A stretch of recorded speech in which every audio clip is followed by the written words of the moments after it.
कहानी। हनुमान जी को पवन पुत्र, अंजनी सुत, केसरी नंदन, महावीर और बजरंग बली आदि नामों से भी जाना जाता है। वे भगवान शिव के रुद्रावतार माने जाते हैं। उनका जन्म त्रेता युग में हुआ था। उनके जन्म की कथा बड़ी ही रोचक और अद्भुत है। जन्म की कथा।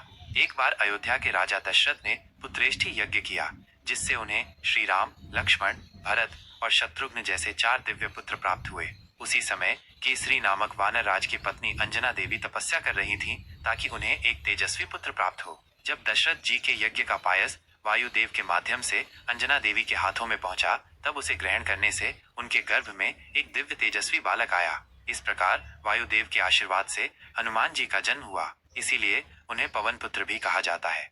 बाल लीलाएं। हनुमान जी बचपन से ही अत्यंत बलवान और चंचल थे। एक दिन उन्होंने आकाश में उगते हुए लाल सूरज को देखकर सोचा कि ये कोई स्वादिष्ट फल है। वे तुरंत आकाश में उड़कर सूरज को खाने दौड़ पड़े। देवराज इंद्र ने जब ये देखा तो घबराकर अपने वज्र से उन पर प्रहार कर दिया, जिससे हनुमान जी बेहोश होकर धरती पर गिर पड़े। ये देखकर पवन देव बहुत दुखी हुए और उन्होंने पृथ्वी पर वायु का संचार बंद कर दिया। सब जीव जंतु तड़पने लगे। तब ब्रह्मा जी सहित सभी देवता आए और हनुमान जी को तरह तरह के वरदान दिए। इंद्र ने भी उन्हें अमरता का वरदान दिया और उनके बल को और अधिक बढ़ा दिया। तब वायुदेव ने पुनः वायु का प्रवाह चालू किया। विद्या और तप। हनुमान जी को बाल्यकाल में शाप मिला था कि वे अपने बल को भूल जाएंगे और केवल तभी याद करेंगे जब कोई उन्हें याद दिलाएगा। इसी कारण जब वे बड़े हुए तो वे साधारण वानर की तरह रहने लगे। बाद में ऋषि सूर्यदेव से उन्होंने वेद, वेदांग, व्याकरण, आयुर्वेद आदि समस्त विद्याओं का ज्ञान प्राप्त किया। वे अत्यंत विद्वान, नीति शास्त्र और धर्मशास्त्र के ज्ञाता बन गए। राम भक्त हनुमान। हनुमान जी की सबसे प्रसिद्ध कथा रामायण में वर्णित है। जब रावण ने माता सीता का हरण किया, तब श्री राम और लक्ष्मण उन्हें खोजते हुए ऋष्यमुख पर्वत पहुंचे। वहां उनकी मित्रता सुग्रीव से हुई। सुग्रीव के दूत के रूप में हनुमान जी राम लक्ष्मण के पास आए और पहली बार उन्होंने प्रभु श्री राम के दर्शन किए। तभी से वे उनके परम भक्त बन गए।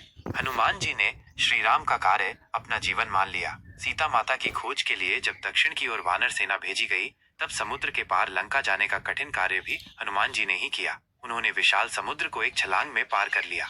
लंका पहुंचकर उन्होंने अशोक वाटिका में माता सीता को देखा और प्रभु श्री राम की मुद्रिका उन्हें दी। उन्होंने रावण को भी राम जी का संदेश सुनाया। रावण के क्रोधित होने पर हनुमान जी ने अपनी पूंछ में आग लगवा ली और फिर उससे पूरी लंका जला डाली।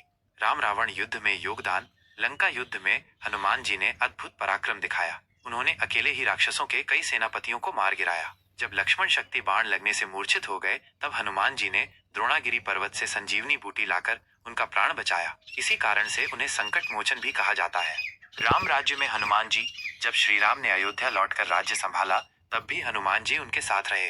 वे सदा प्रभु की सेवा में तत्पर रहते थे। एक बार माता सीता ने श्री राम की मुद्रिका हनुमान जी को भेंट में दी। हनुमान जी ने उसे तुरंत तोड़कर देख लिया और कहा, जिस वस्तु में मेरे प्रभु श्री राम का नाम नहीं, वो मेरे किसी काम की नहीं।